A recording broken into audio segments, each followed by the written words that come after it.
Les amis, on se retrouve pour un nouvel épisode de Dans le détail, l'émission qui décrypte une thématique lifestyle. Et aujourd'hui, quoi de mieux qu'une vidéo dédiée à une marque plus hype que jamais, New Balance. Générique.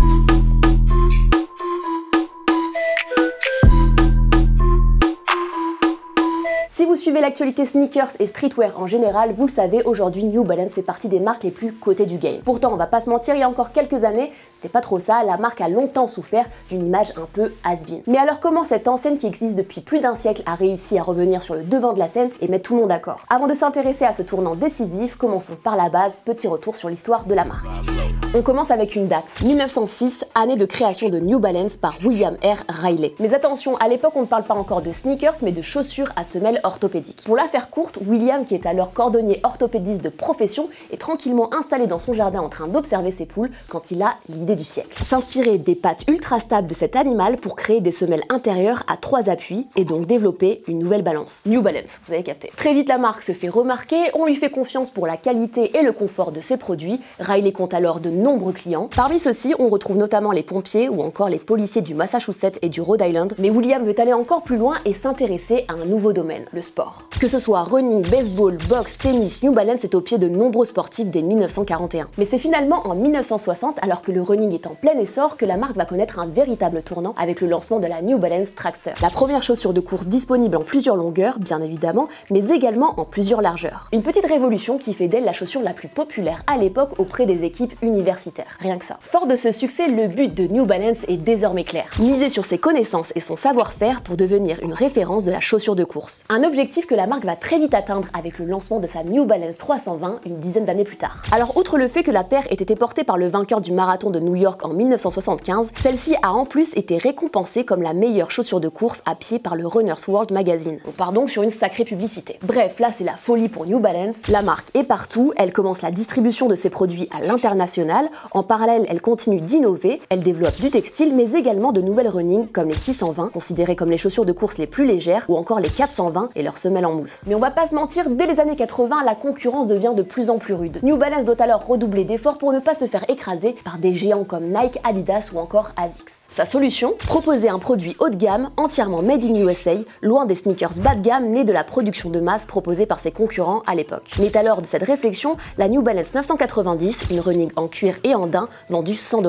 Alors oui, je sais, aujourd'hui ça peut nous paraître un prix assez normal, pourtant à l'époque un tarot aussi élevé, c'était une grande première. La marque prend alors un sacré risque à ce moment-là, mais franchement ça en valait le coup. Pourquoi me direz-vous? Eh bien tout simplement parce que ça a marché. Ça a fonctionné notamment auprès d'une clientèle qui n'a pas grand-chose à voir avec le running. Comme ça a été le cas pour des marques comme Dickies, Carhartt ou encore Timberland, New Balance a fini par toucher un public qui n'était pas sa cible première, les dealers de drogue, notamment du côté de Washington. Alors oui, c'est un métier qui nécessite parfois de courir, mais il existe surtout 3 raisons derrière l'engouement des dealers auprès de la New Balance 990. Le confort bien sûr, la discrétion du modèle et de son colorway, mieux vaut parier sur des articles pas trop flashy quand tu traînes dans les rues, et enfin et surtout le prix. Plus la paire est chère, plus celle-ci devient un signe de richesse et de statut. En résumé, aussi bizarre que ça puisse paraître, les dealers ont clairement contribué au développement de la New Balance 990 au-delà du domaine du sport. Un succès qui a ouvert la porte à toute une gamme de sneakers. Que ça soit les 988, les 997, les 998, les 999, les 991, les 992, encore les 993, bref, une flopée de modèles majoritairement développés entre les années 80 et le début des années 2000. Alors oui, la marque est puissante, elle a de belles archives, mais plus les années passent, moins c'est la folie. Les paires sont au pied des plus grands, que ça soit Bill Clinton, Steve Jobs et même Barack Obama, mais ça ne parle pas à tout le monde pour autant. Peut-être justement à cause de cette image élitiste pas assez fédératrice. Et forcément, dès les années 2000, la jeune génération se tourne vers des marques comme Adidas, Nike ou encore Puma, qui parient sur une communication et des modèles plus audacieux, plus colorés et plus modernes. Bref, pour résumer, il y a encore quelques années, quand tu achetais une paire de New Balance, c'était avant tout pour la qualité et la durabilité, et quand tu achetais une paire de Nike, c'était pour tout le reste. Et quand t'as 16 ans, le choix est vite fait. Vous l'avez donc compris, New Balance est devenu peu à peu dans l'inconscient collectif, gage de produits de qualité, solide, mais pas très fun. Mais quelques années plus tard, c'est justement cette faiblesse qui va devenir la force de la marque. C'est en 2017, en plein dans la tendance dad shoes, que New Balance fait son grand retour. Celle qu'on a longtemps qualifiée de marque de daron s'inscrit naturellement dans la hype de l'époque, sans jamais se travestir. La marque n'a même pas besoin d'innover, puisqu'il lui suffit de capitaliser sur ce qu'il y avait déjà dans son catalogue depuis 40 ans. Et c'est justement cette authenticité qui plaît et qui permet à la marque de conquérir un nouveau public.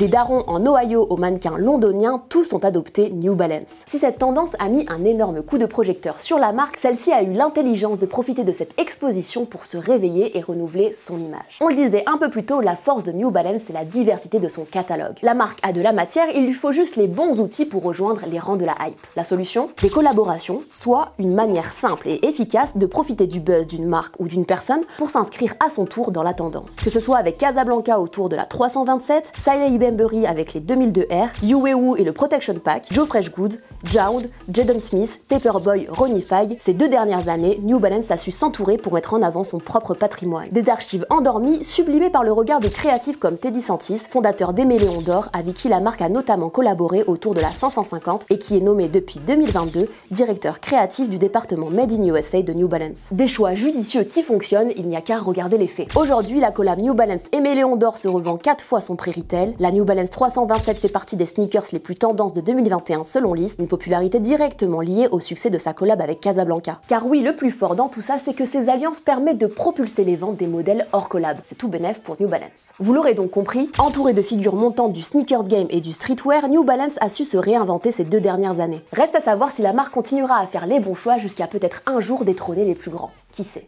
On va poser la question à notre invité du jour, Thomas Giorgetti. Salut! Selon toi, pourquoi New Balance a longtemps souffert, je pense, d'une image un peu ringarde? C'était leur but, hein. Je pense, avant toute chose, je pense que le positionnement de la marque, c'est une marque un peu institutionnelle américaine, excuse-moi. Du fait que la marque soit originaire de Boston et essentiellement fabriquée dans un contexte où l'Amérique était quand même plutôt blanche que noire et le métissage était encore bien loin. Forcément, c'est une paire qui est vite institutionnelle et qui est devenue très académique, donc portée par l'établissement blanc et entre guillemets une haute société qui s'estimait légèrement un peu au-dessus des autres et qui trouvait en New Balance un équilibre parfait. Ça s'est installé, ça s'est confirmé avec le Made in USA. La marque a été assez pionnière dans le fait de localiser et de relocaliser les produits sur une fabrication locale. Donc tout ça était un petit peu politique. Et au fur et à mesure des décennies jusqu'au milieu des années 80, effectivement, personne ne regarde New Balance à part des gens qui veulent faire du sport ou des gens qui veulent vraiment pas être affiliés à la rue ni à la street. En tout cas, c'est vraiment l'anti-street par excellence jusqu'au milieu des années 90 où la mode va commencer un peu à s'occuper d'elle, en l'occurrence la 576, et qui finira sur une cover de L. Et là, c'est déjà une première évolution pour New Balance. L'écurie New Balance est quand même déjà assez intéressante à ce moment-là, mais elle n'est pas du tout, elle n'attire pas du tout les jeunes, à part les gens qui sont un peu tournés sur le style un peu vestimentaire plus mode, et qui deviendra un peu une paire de minets, et ça va rester. C'est là où ils vont commencer un petit peu à avoir le renouveau New Balance et petit à petit ils vont commencer à réimposer une écriture très européenne au début des années 2000 en réintégrant pas mal de fabrication sur l'Angleterre et petit à petit grâce à ces usines ils vont commencer à faire leurs collaborations. Donc là d'un coup ils comprennent qu'effectivement s'ils veulent perdurer... Il y a un autre public. Ouais, Mais justement tu parlais de collaboration, ouais. Selon toi quelle a été la collaboration la plus réussie signée New Balance? Tu vas avoir un ambassadeur qui va être Jaden Smith, qui, je pense, dans un premier temps, a fait beaucoup de bien à la marque parce que, justement, c'est un peu la legacy des Smiths. Donc, du coup, le fiston qui reprend la lignée du papa dans la même logique que son père avait dans les années 90 avec le côté Prince de Bel-Air, la sape, les sneakers, les Jordan. Lui, il arrive, il est sapé, il est plus dans un style plutôt contemporain, non genré. Et en plus de ça, arrive avec une paire de New Balance et devient égérie New Balance. Et puis après, Teddy Santis, à travers le biais de Méléons d'Or, qui, à mon avis, a délivré beaucoup de collabs en un laps de temps très court. Ces deux facteurs ont permis de mettre New Balance sur la carte à échelle internationale, au point qu'une nouvelle génération, maintenant, va mettre des 990 ou des 5,50 qui n'étaient pas forcément des paires que les gens portaient au départ. Et justement, tu disais que ça a séduit une nouvelle génération. Alors j'ai l'impression que ça reste quand même une clientèle assez de niche. J'ai pas l'impression que ça soit très mainstream. Qu'est-ce qui manque selon toi à la marque pour se développer et atteindre une population plus vaste, en fait, plus grande? Tu as deux facteurs, tu as la distribution du produit, la disponibilité et le prix. Notamment si tu es sur les Made in USA ou les Made in UK, tu vas vite être à entre 220, 230, 250, 260. Je crois qu'il y en a qui montent à 280 dans la saison sur certains modèles, certaines finitions. Et puis après, je te dis, la distribution. Je pense que pour l'instant, les bons produits sont distribués dans un cercle un peu plus restreint. Alors, il y a Internet, donc du coup, les gens peuvent aussi consommer Internet. Mais si tu connais pas ton pied, si tu connais pas le fitting de New Balance, tu as tout intérêt à avoir une première expérience un peu boutique. Et si tu regardes bien, il y a un phénomène qui est en train d'arriver, qui est un modèle, en fait, c'est la 2002R. Le prix du produit est entre 130 et 150 euros, je crois, et que la distribution, elle est plutôt orientée vers du mainstream, c'est-à-dire Courir, JD Sport, Size ou même Foot Locker peut-être à terme. Je dis très certainement qu'ils auront une paire en exclu. On n'est pas sur du Made in UK, on n'est pas sur du Made in USA, donc du coup le prix est un peu moins cher, mais on est quand même sur un produit très qualitatif, que ce soit d'un point de vue performance quotidienne ou style. On a fini l'épisode en se posant la question, est-ce que New Balance peut un jour détrôner les plus grands, soit Nike, Adidas, etc. Est-ce que toi tu penses que c'est quelque chose qui peut arriver? Alors oui et non, mais je pense que ça sera un éternel très bon second, New Balance. Je pense que ça sera justement, peut-être que le numéro 1 peut être détrôné, mais une marque comme New Balance qui a mis tellement de temps à s'installer et qui a des vrais fondamentaux d'entreprise, si tu prends ceux qui sont plutôt positifs et tout, avec la nouvelle ouverture d'esprit qu'a la marque, pour aller chercher des nouveaux designers, Saleh Benbury aussi, qu'on n'a pas cité, mais qui, pareil, fait partie de ce renouveau des 3-4 dernières années. Je pense qu'elle peut être un excellent second, mais peut-être pas avoir la motivation et la volonté d'être premier. Parce que être premier, c'est compliqué, parce qu'il faut garder la place. Et je pense que New Balance n'a jamais cherché à être non plus le plus performant.